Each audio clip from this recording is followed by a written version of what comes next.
Hello everybody. So this video will be on a workplace based assessment tool called as DOPS.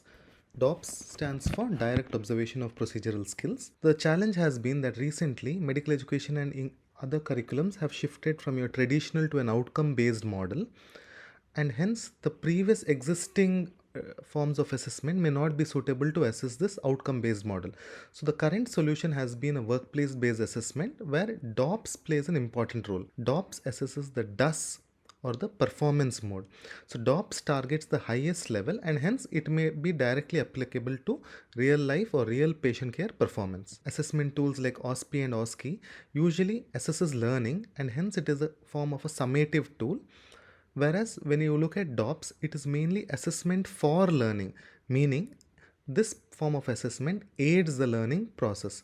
Here, the teacher observes the student actually performing the entire procedure, gives immediate structured feedback, and through this, the student will reflect and build competence through an action plan and guided practice.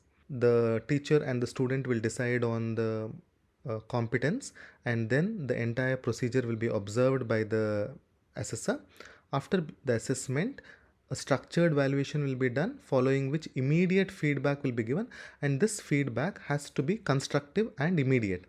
Then there is self reflection by the student, and both the teacher and the student will sit together and form an action plan for further improvement.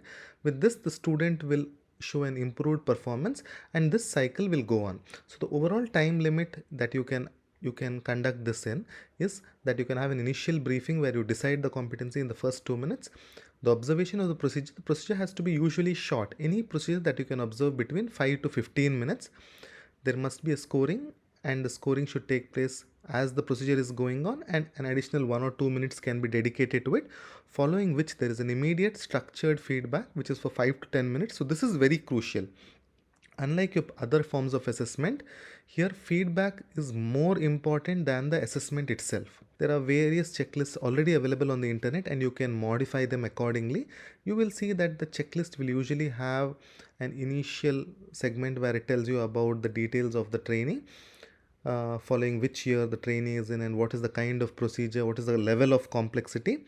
After which there is a scoring system, then there is an immediate feedback, and you have to comment. So anytime you give a student a score of 3 or below, you have to give your comments on why you are scoring him low. You have to grade the student whether it is satisfactory or not satisfactory. Feedback to the student, it is very important that the feedback is based on the task, process, self regulation, and it should not be on his personal attributes. Thank you.